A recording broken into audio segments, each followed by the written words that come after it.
es menor al 40% del recién nacido, o una hemoglobina menor al 15 y glóbulos rojos menores a los 5 millones, ¿ya?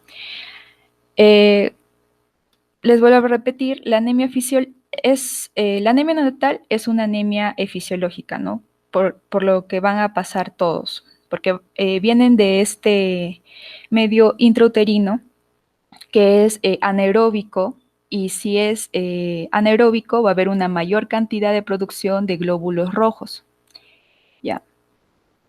Y durante, ya cuando nacen, van a pasar ese proceso del medio anaeróbico al medio aeróbico, pero igual en la primera semana ellos van a tener una buena cantidad de hematocrito y también una buena cantidad de hemoglobina, ¿ya?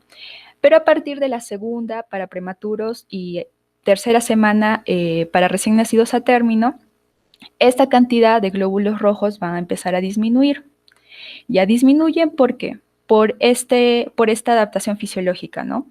De pasar de un ambiente anaeróbico a un ambiente aeróbico. Otra de las causas es que también en los recién nacidos los glóbulos rojos viven poco. En un prematuro viven de 30 a 50 días, mientras que en un recién nacido a término viven entre 60 a 70 días, ¿no? A diferencia de los adultos que suelen vivir 120 días.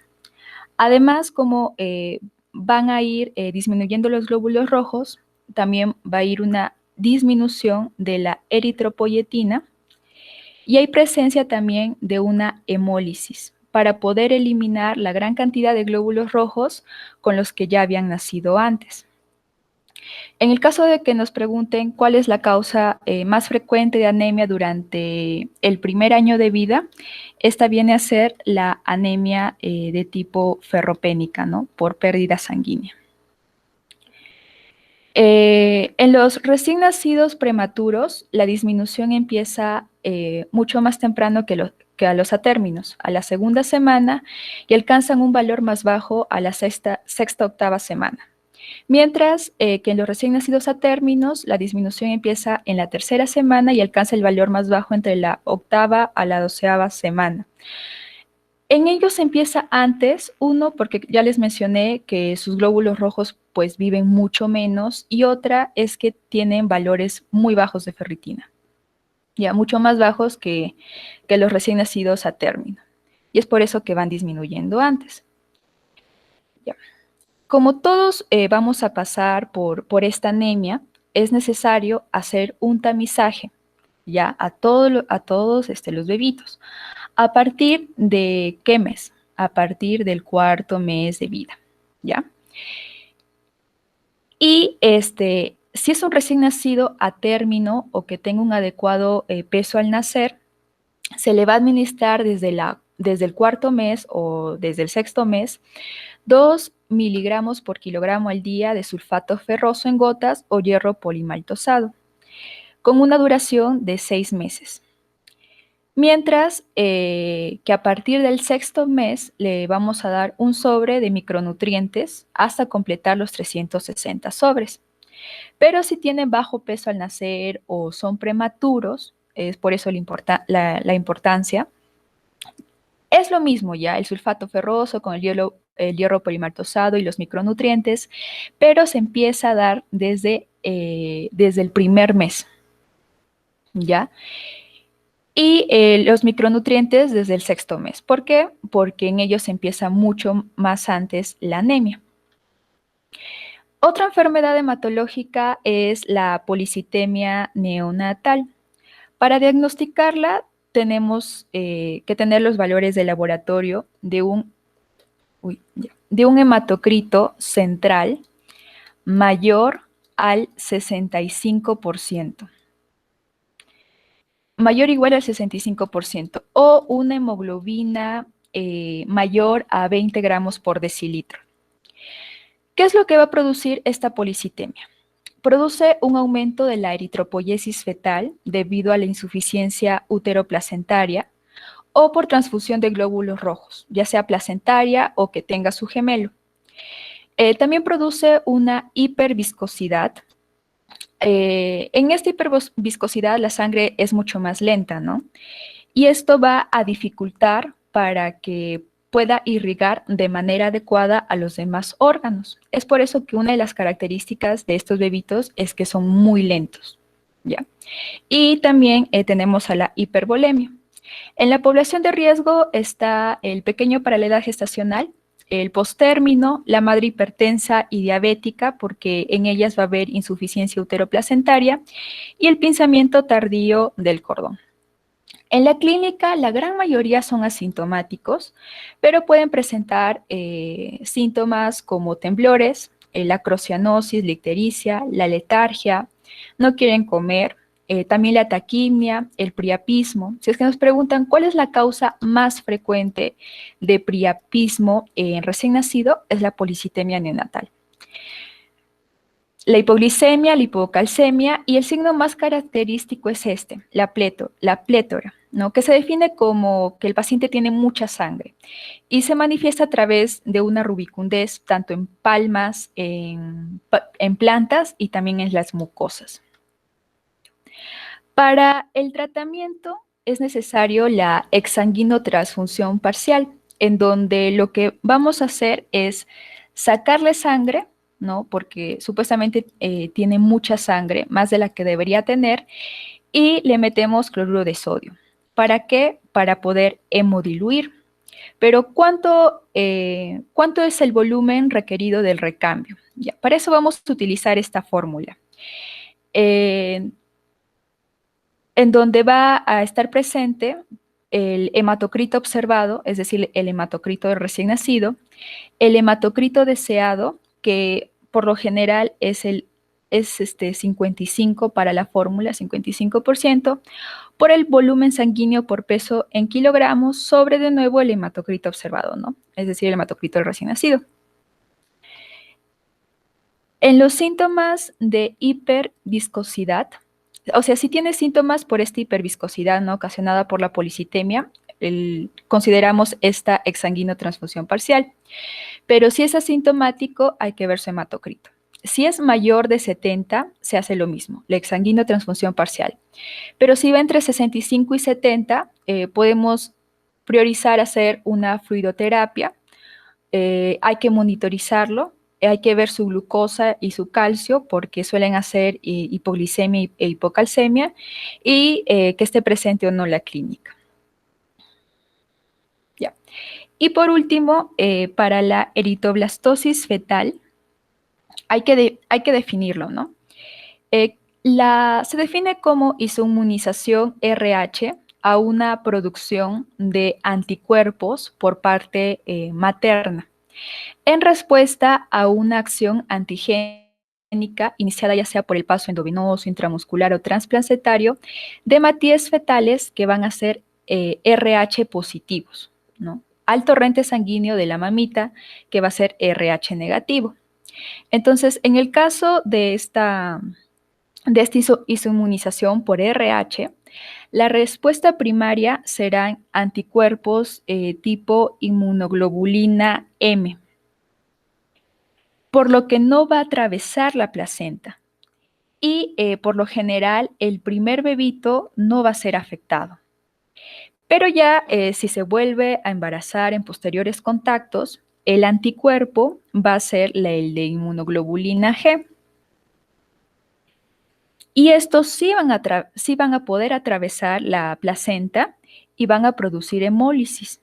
Y por lo general ya el segundo bebito ya va a estar afectado. ¿Cuál es la incompatibilidad de los grupos más frecuentes? Viene a ser el sistema ABO, en donde la madre es del grupo O y el recién nacido es del grupo A, del grupo B o del grupo AB.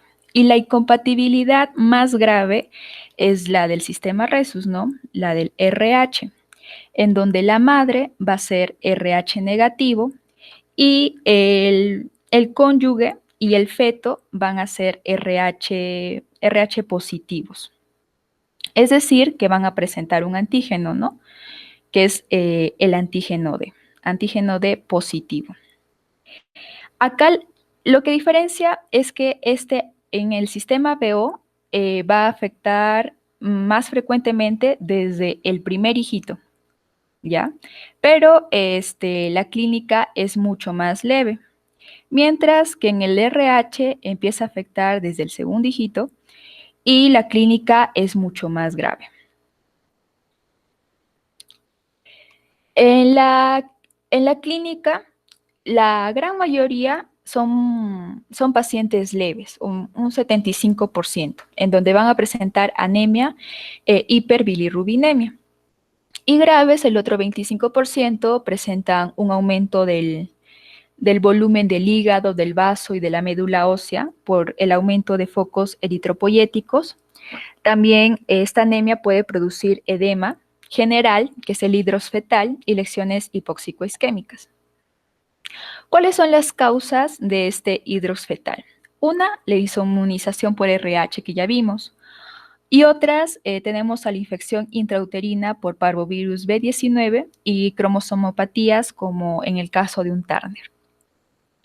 Para el diagnóstico hay que recordar que en la evaluación prenatal siempre hay que sacarle el grupo sanguíneo a la mamá para ver si es un grupo ABO o si tiene el factor RH, ¿no? Y también preguntarle el tipo de sangre del esposo. En el caso de que nos digan que ella es, como acá vimos, RH negativo y su esposo sea RH positivo, entonces hay que hacerle un test de COMS. El test de COMS indirecto se le va a hacer a la mamá. Y el test de COMS directo se le hace al bebito, ¿no? Al recién nacido. Ya. Entonces, acá tenemos dos posibilidades. Que el test de COMS indirecto sea negativo o positivo. Si es negativo, significa que la madre no está sensibilizada todavía y que no va a producir anticuerpos. Entonces, acá hay como indicación que debemos de repetir cada 4 semanas a partir de la 24ª semana el test de COMS, ¿no? Porque puede sensibilizar después. Y a su vez, debe estar presente la profilaxis, cogamma globulina anti-D. La primera dosis se da durante el embarazo, entre la 28ª y 32ª semana, y la segunda dosis va a depender si es que el recién nacido es RH positivo. Si es que es así, se le da dentro de las 72 horas postparto, pero si es RH negativo, ya no se da esta segunda dosis. Tenemos acá el test de Kleihauer-Betke, en donde nos va a decir cuánto de gamma globulina se le debe de dar a la madre. Y esto va a ser a través de que va a cuantificar el volumen de sangre que le va a dar el feto, o sea, cuánta sangre ha pasado del feto hacia la mamá. Entonces, si, por ejemplo, ha pasado solamente 1 mililitro, se le da 10 microgramos de gamma globulina. Entonces, por cada mililitro se le da 10 microgramos de gamma globulina a la madre, ¿no? Para ser más exactos. Pero, ¿qué pasa si el test de COMS indirecto sale positivo? Hay que ver la titulación. Si es menor a 1/16, es la misma indicación que en el COMS indirecto, negativo. Pero mayor hay que evaluarlo porque ya puede estar sucediendo una anemia fetal intraútero, ya, lo cual ya vimos que no debería de pasar. Primero optamos por la técnica no invasiva, que es la del Doppler, ¿no? En donde vamos a evaluar la arteria cerebral media. ¿Por qué? Porque esta arteria nos va a indicar la presencia de anemia severa en el feto.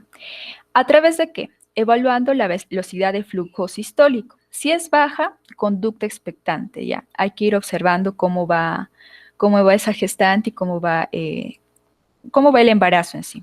Pero si es alta, ya vamos a utilizar técnicas invasivas. Y va a depender de la semana de gestación en la que esté. Si es menor de 27 semanas, se hace una funiculocentesis en donde se mide el hematocrito. Si es menor del 30%, indica anemia severa. Y ahí el tratamiento es la transfusión intrauterina. Pero si la gestante tiene más de 27 semanas, se hace un test de Liley, en donde mide la concentración de bilirrubina indirecta en el líquido amniótico. Y si está aumentado, también indica una anemia severa. Y el tratamiento es la transfusión intrauterina. Ya, listo. Entonces, en las preguntas tenemos que un recién nacido de 48 horas de vida que presenta hipoactividad, polimnia y plétora. Tiene una edad gestacional de 42 semanas por capurro y la madre tiene antecedentes de preeclampsia leve. En las pruebas de laboratorio hay un hemograma normal, el hematocrito es del 70% y una glucosa de 40. ¿Cuál sería el diagnóstico más indicado? Una sepsis, hipoglicemia, policitemia, taquimia transitoria o hiponatremia.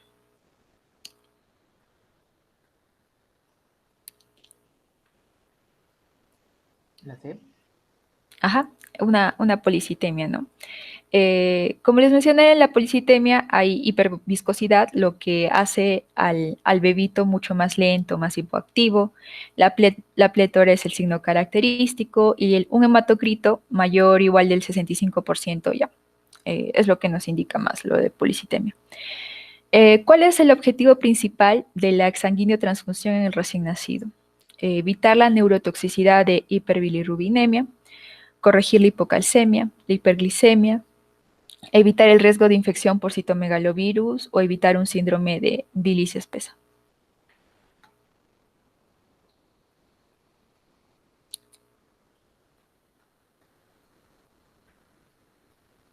La A. Ajá. Ya, esta prueba se realizaba para los pacientes con policitemia, ¿no? En donde había una gran cantidad de bilirrubina. Entonces, al hacer esta exsanguinotransfusión vamos a disminuirla, evitando así la neurotoxicidad que puede causar.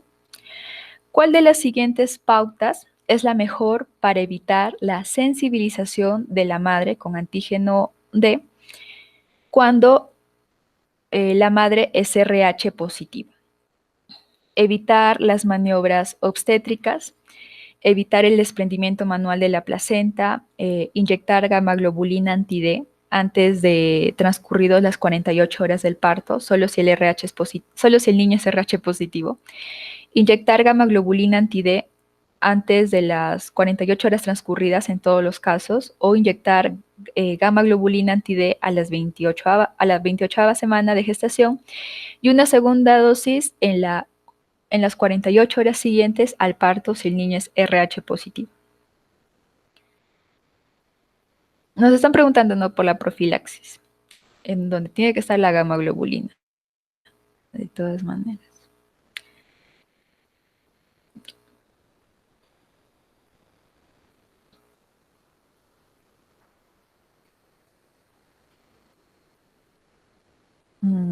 Ya.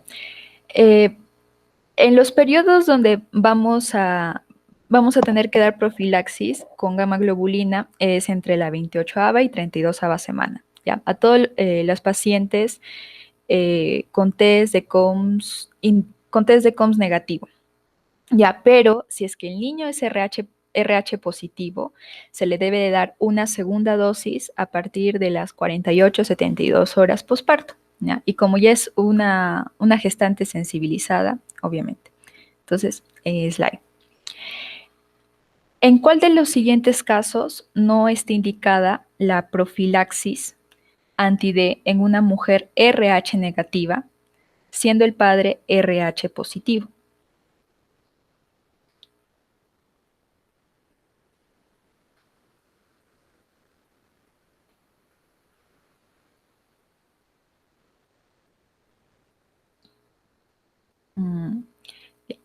Ya. Entonces, la profilaxis se le daba a las gestantes con test de COMS indirecto negativo, ¿no? Todas las de test COMS indirecto negativo. Pero a las de COMS indirecto positivo solamente se le daba profilaxis si la titulación era menor a 1 sobre 16.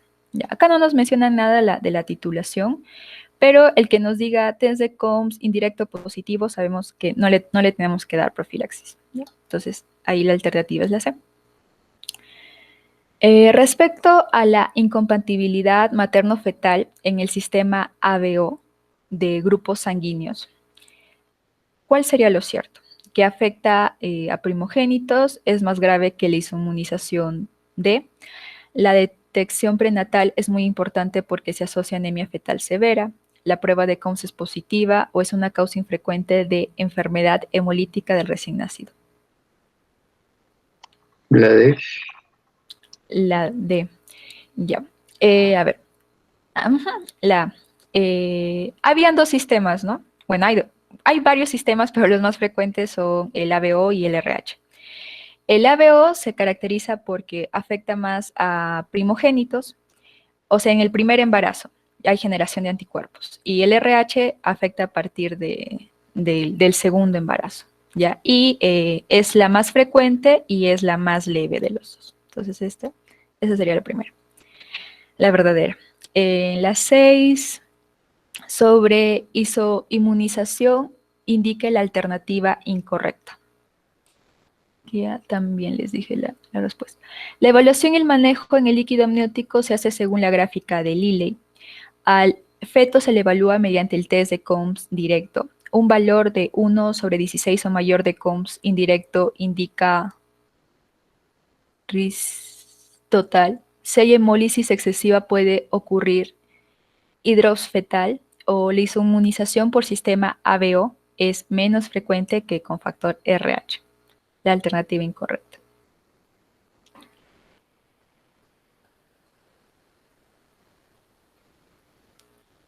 ¿Se acuerdan cuál era más frecuente?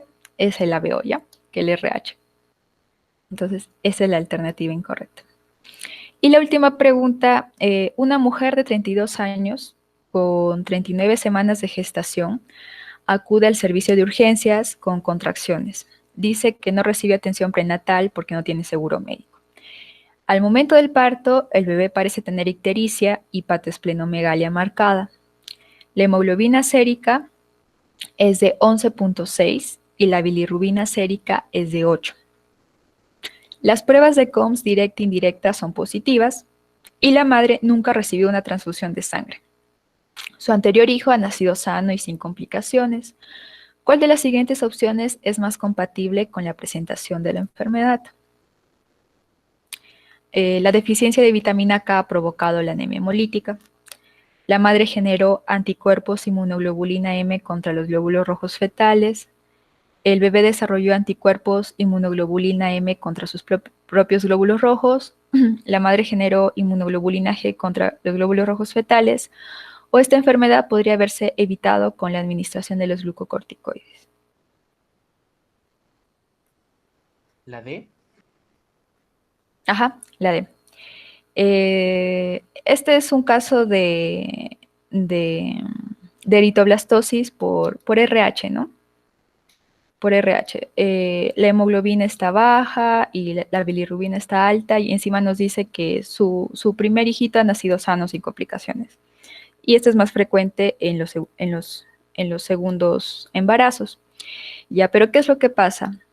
Les vuelvo a repetir. En el primer embarazo, la madre va a generar anticuerpos inmunoglobulina M, ¿ya? Y estos no van a poder pasar la barrera placentaria. Es por eso que el primer embarazo no suele ser afectado, pero ya en la segunda exposición va a generar anticuerpos inmunoglobulina G. Y estos sí van a pasar la barrera placentaria, la barrera placentaria, y van a ocasionar hemólisis en los hijitos. Entonces, es por eso que la respuesta es la alternativa, ¿no? Que genera inmunoglobulina G. Ya, listo chicos, eso es todo. Muchas gracias.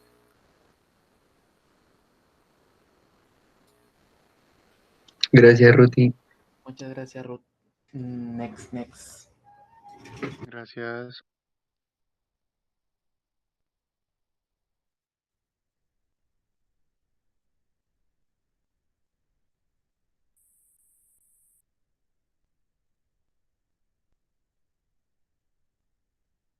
Dale, César Vázquez.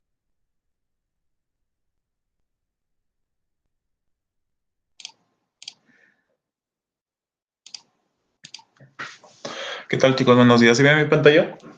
Sí, Ya. Bueno, con todos muy buenos días. En esta oportunidad vamos a tratar el tema de infecciones neonatales, específicamente infecciones perinatales. Antes de comenzar, vamos a dar alguna definición de algunos términos para que vamos a utilizar durante esta exposición. Bueno, para empezar, vamos a hablar sobre el periodo perinatal. Bueno, el periodo perinatal, o mejor, primero empecemos por el periodo neonatal, perdón. El periodo neonatal es el periodo que abarca las 4 primeras semanas de vida tras el nacimiento. Esto quiere decir que comienza en el nacimiento y termina en 28 días completos después del mismo. Este periodo neonatal va a comprender dos periodos. Un periodo neonatal precoz, que abarca los primeros 7 días de vida extrauterina, y un periodo neonatal tardío. Este periodo neonatal tardío va a comprender tras el séptimo día hasta los 28 días completos de vida extrauterina. Luego vamos a tener el periodo perinatal. Este periodo perinatal va a estar definido desde las 28 semanas de gestación hasta los 7 primeros días de vida extrauterina o la primera semana de vida extrauterina.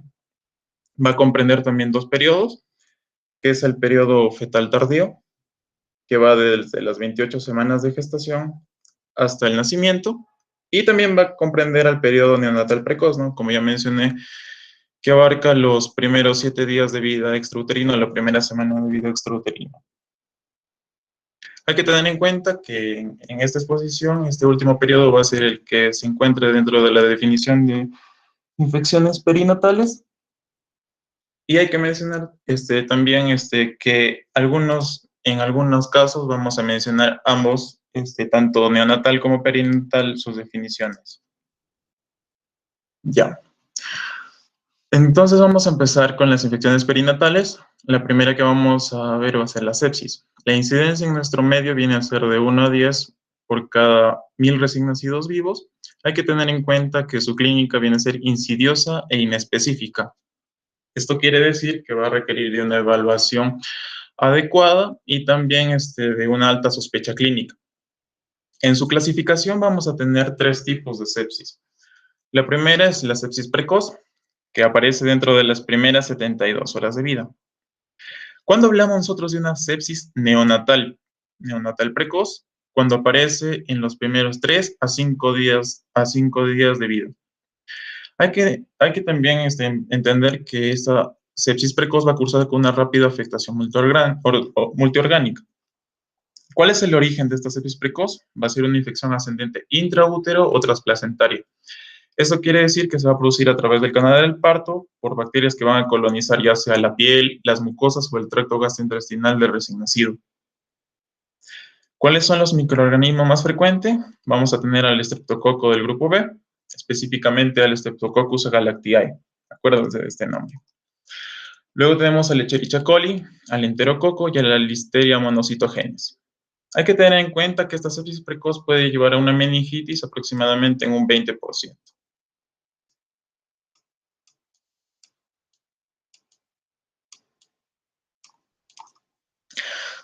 Para hablar sobre una sepsis tardía, es aquella que se produce a partir de las 72 horas de vida. Cuando hablamos de una sepsis neonatal tardía, es aquella que se presenta tras la primera semana de vida y va a abarcar hasta 3 meses de edad. ¿Cuál es su origen? El origen, por lo general, se asocia al tracto genital materno o cuando el feto, ya vendría a ser el recién nacido, tiene contacto posterior con el medio. Hay que tener en cuenta que a diferencia de la sepsis precoz, en la sepsis tardía el germen primero coloniza al niño y luego lo va a invadir. En cambio, en la sepsis precoz primero lo va a invadir y luego lo va a colonizar. Hay que tener en cuenta que los sitios más importantes donde se va a colonizar al niño, vamos a tener el tracto gastrointestinal, vamos a tener el ombligo, la conjuntiva y sobre todo la piel. Y también vamos a tener en los sitios donde se localizan dispositivos como un catéter venoso central, un tubo endotraqueal, o si el paciente también presenta una alimentación parenteral, ¿no? Acá es frecuente la meningitis. Hay que tener en cuenta que el porcentaje de meningitis que lleva una sepsis tardía es de 75 a 95%. La etiología más frecuente es el estreptococo B, serotipo 3, también se presenta el Escherichia coli, el Staphylococcus epidermidis, el Staphylococcus aureus, los bacilos gram negativos y la cándida. Ahora hablemos sobre la sepsis nosocomial. Es aquella que se va a adquirir después de 72 horas de su estancia hospitalaria. La etiología más frecuente es Staphylococcus aureus, Staphylococcus epidermidis, Pseudomonas aeruginosa y Candida albicans. Hay que tener en cuenta que la coagulación intravascular diseminada es una de las complicaciones más frecuentes de la sepsis neonatal. Y analíticamente se va a presentar una trombocitopenia, acuérdense de esto, trombocitopenia y un alargamiento de los tiempos de coagulación. Ya, ahora vamos a ver los factores de riesgo para cada uno de los tipos de sepsis. Vamos a tener en la sepsis precoz la prematuridad, el bajo peso al nacer, la rotura prolongada de membranas, que por lo general una rotura de membranas normal debería de realizarse 24 horas antes del trabajo de parto o durante el parto. Una rotura se denomina prematura cuando se rompen antes de las 37 semanas de gestación y se denomina una rotura prolongada de membranas cuando es mayor o igual a 18 horas. Fiebre materna también se va a presentar, colonización por estreptococo del grupo B, también una infección del tracto urinario en el tercer trimestre de embarazo, corioamnionitis, que va a presentar una clínica característica como es la leucocitosis en la madre, fiebre y también va a presentar un dolor uterino, ¿ya? Un hijo previo afecto de sepsis precoz también es un factor de riesgo en la sepsis. La sepsis tardía, el único factor que se ha asociado viene a ser la prematuridad. En la sepsis nosocomial vamos a hablar de también como factores de riesgo, prematuridad, colonización de paciente durante su ingreso, neonatos portadores de dispositivos extraanatómicos, ¿no? Como un catéter venoso central, un tubo endotraqueal, si es que está recibiendo nutrición parenteral. También un tratamiento previo con antibióticos de amplio espectro.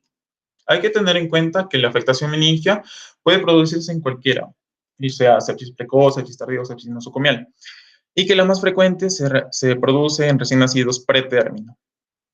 Hay que tener en cuenta que la forma más frecuente es por diseminación hematógena y la más rara es por contigüidad, o sea, ya sean defectos de cierre de tubo neural, también fístulas congénitas o también heridas penetrantes. En la etiología vamos a tener el estreptococo grupo B, la Escherichia coli serotipo K1 y la Listeria monocytogenes. En la clínica, su clínica va a ser muy variable. Los signos y síntomas que se presenten van a ser muy variables e inespecíficos. Y de acuerdo a los sistemas en los que se afecte, puede ser de más a menos su severidad. En el aparato respiratorio se puede presentar taquipnia, apnea, dificultad respiratoria, hipoxemia o hipercapnia. En el sistema circulatorio puede presentarse taquicardia, bradicardia, hipotensión, palidez, color terroso, mala perfusión periférica, bajo gasto cardíaco o hipertensión pulmonar. A nivel metabólico, el paciente puede presentar hipo o hiperglucemia, acidosis metabólica, un aumento del ácido láctico o ictericia. A nivel neurológico, el recién nacido puede presentar letargia, irritabilidad, hipotonía, fontanelas abombadas, convulsiones o focalidad. A nivel digestivo, se va a presentar una intolerancia digestiva, principalmente con una distensión abdominal. Y debido a que estos pacientes van a presentar un mal control de la temperatura, pueden tener una hipotermia o fiebre. ¿Cuál es el diagnóstico de sepsis? Se va a realizar a través principalmente de cultivos. Si queremos un diagnóstico de certeza, se requiere de un hemocultivo positivo. Y según la situación clínica, se podría optar por realizarse una punción lumbar para realizar un cultivo y un análisis citoquímico de líquido cefalorraquídeo, ¿no? Para poder descartar una meningitis. En las sepsis tardías y o anomalía urinaria, también, aparte del hemocultivo, debe realizarse un urocultivo. En las sepsis precoces, aparte del hemocultivo, debe realizarse cultivos de superficie. Principalmente estos cultivos deben ser óticos, conjuntivales o umbilicales. ¿Ya? El hemograma. El hemograma normal no descarta de que se produzca alguna infección. Y hablamos de un hemograma normal cuando hay presencia de leucopenia, neutropenia, desviación a la izquierda que se encuentra reflejada en un índice infeccioso elevado, que va a estar, que se halla con el número de neutrófilos inmaduros sobre el número de neutrófilos maduros totales. Este índice debe ser mayor de 0,16, aunque en algunos textos se lo aproxima y se le pone mayor de 0,2, ¿ya? En 24 horas. Pero también puede haber casos en los que se presente leucocitosis y trombocitopenia, ¿no?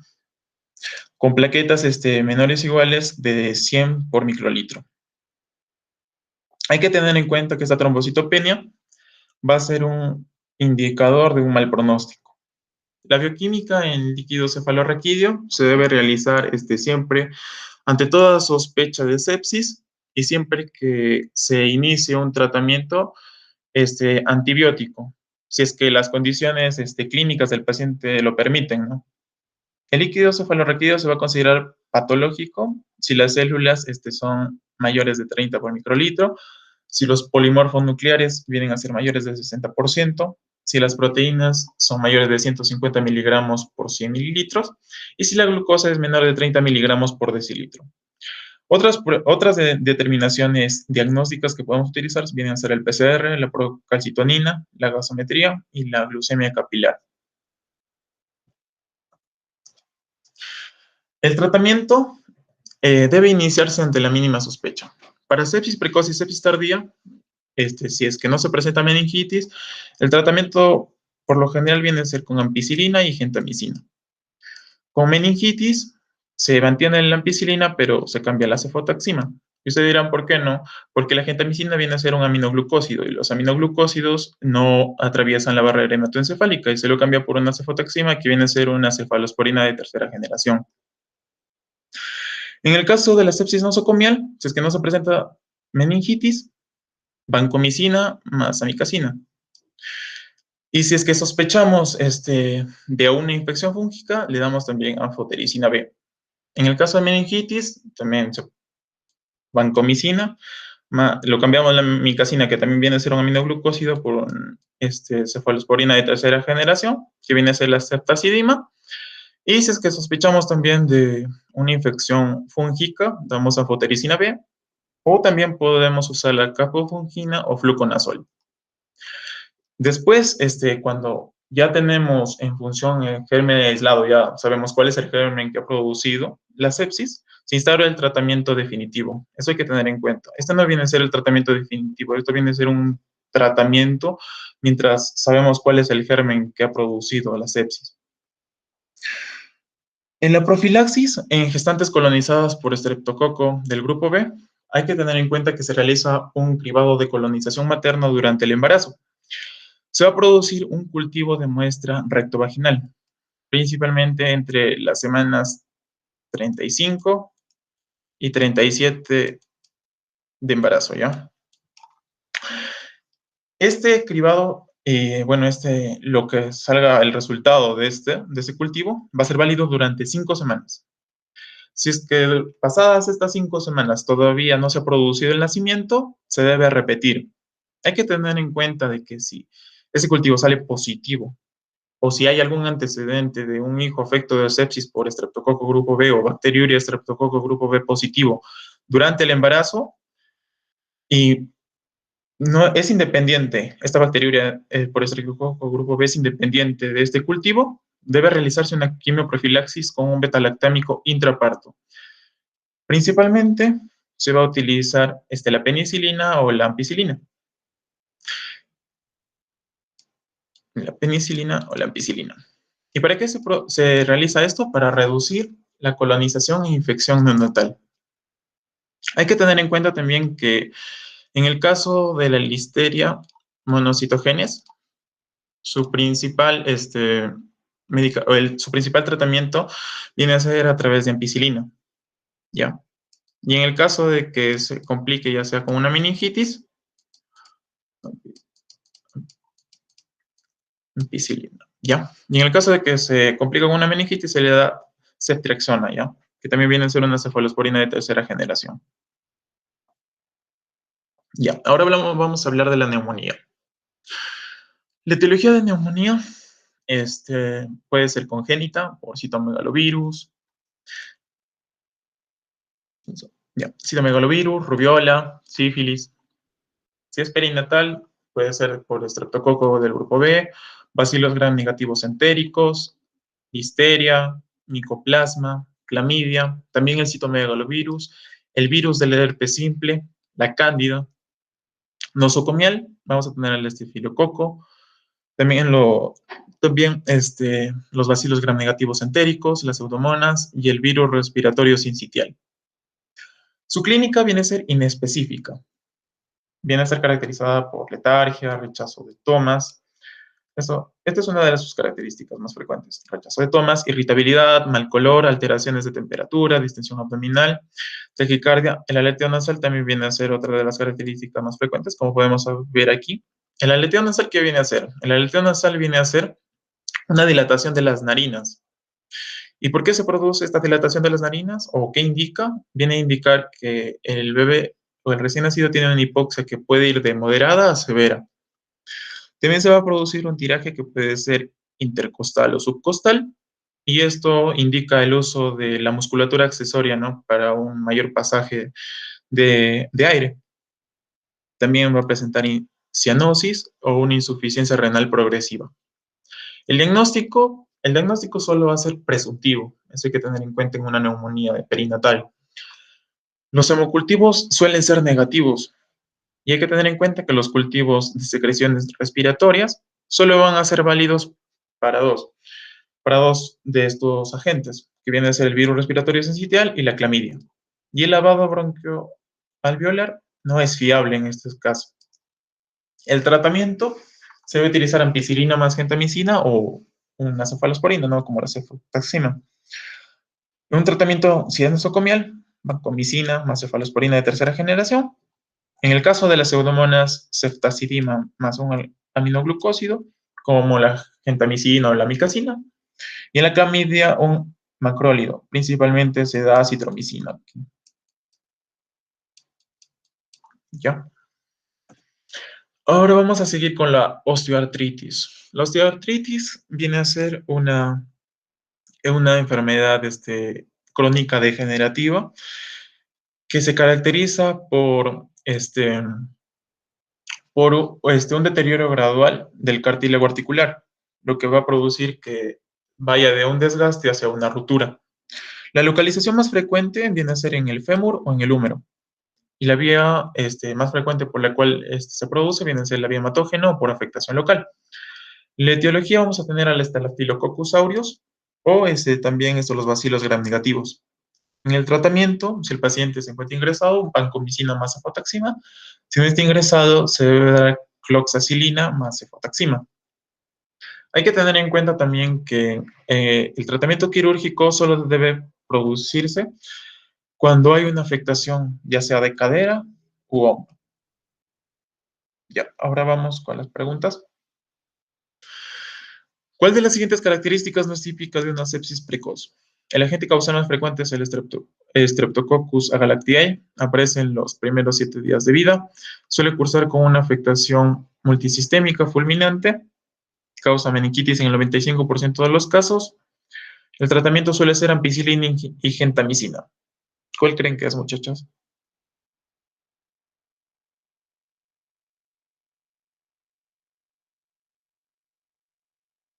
Muchachos, ¿están ahí?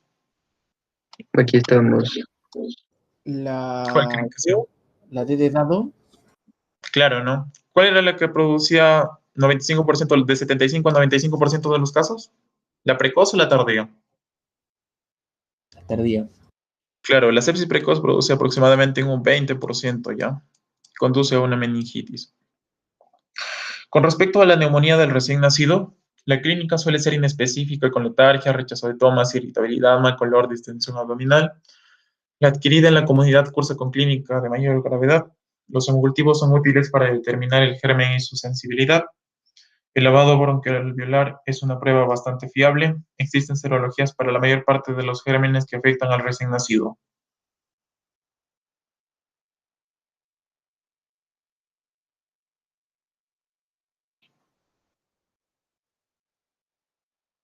¿Cuál creen que sea, muchachos?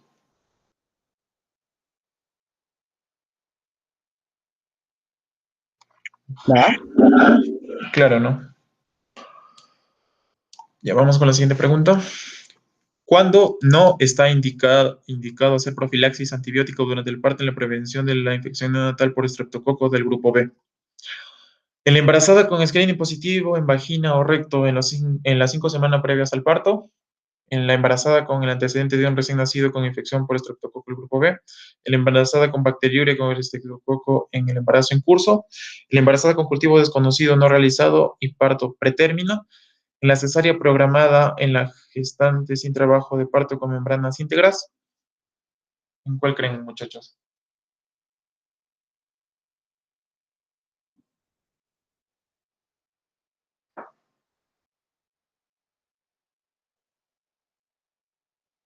Ya, a ver, vamos a empezar.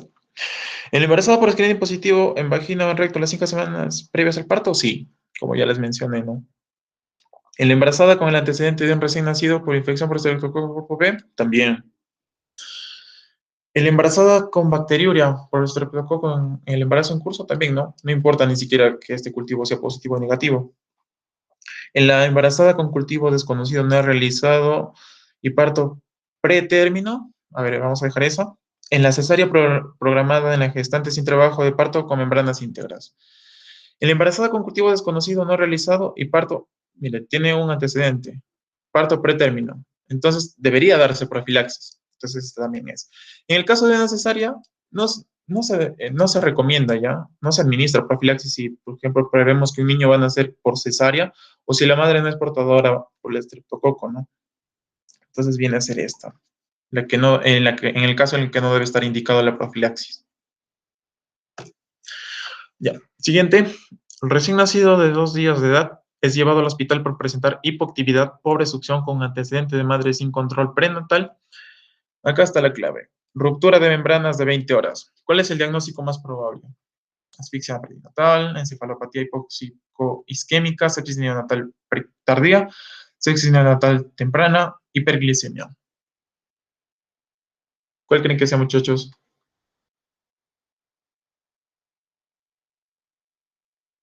La temprana. Claro, ¿no? Hay un factor de riesgo, viene a ser la ruptura de membranas, ¿no? Mayor o igual de hasta 18 horas. Ya. La siguiente, el tratamiento de elección para la infección neonatal por Listeria monocitogenes es, si les mencioné, ¿cuál era? Lincomicina, ampicilina, eritromicina. Ampicilina, ¿no? Y en el caso de que se complica con una meningitis, le damos ceftriaxona. Ya. Recién nacido, postérmino, que a las 16 horas de vida presenta fiebre, succión débil y flacidez. Antecedente materno de infección urinaria del tercer trimestre. ¿Se acuerdan en cuál era también un factor de riesgo? Infección urinaria del tercer trimestre. Sin tratamiento, el diagnóstico probable es sepsis neonatal, por lo que debe iniciar el tratamiento con... No se habla de meningitis, entonces, ¿qué deberíamos darle? ¿Cuál es el tratamiento? Ampi con Genta. Claro, ¿no? Es una ampicilina más un aminoglucósido, de la gentamicina. En el caso ya de que se produzca una meningitis, lo cambiamos, ¿no? El aminoglucósido, debido a que no atraviesa la barrera hematoencefálica por una cefalosporina de tercera generación. Ya. Un recién nacido prematuro presenta a los 2 días de vida un cuadro de mal estado general, petequias, equimosis subcutáneas y sangrados persistentes por las zonas de punción. la radiografía de tórax es compatible con una hemorragia pulmonar. En el estudio de coagulación, acá está la clave. Tiempo de protrombina y parcial de tromboplastina están alargados y el recuento de plaquetas es 105.000 por microlitro. ¿Cuál es el diagnóstico más probable? Coagulación intravascular diseminada secundaria a una sepsis neonatal, trombocitopenia neonatal autoinmunitaria, trombocitopenia neonatal aloinmunitaria, enfermedad hemorrágica de recién nacido por déficit de vitamina K, hemorragia neonatal por difusión plaquetaria. Avioncito. La 1, ¿no?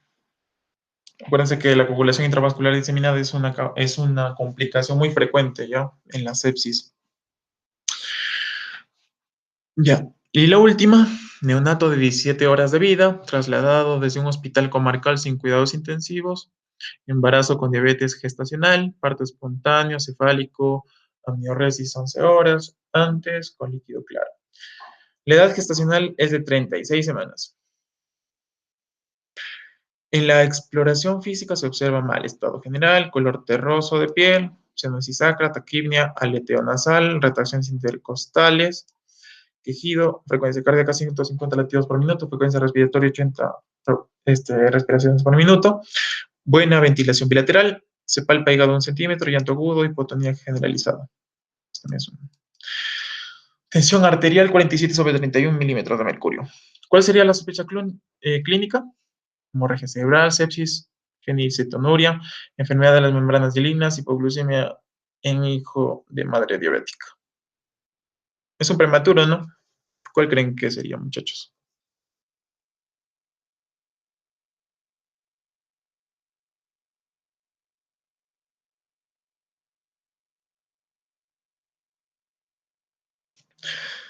Sería la sepsis, ¿no? La sospecha clínica más específica. Ya, eso sería todo, muchachos.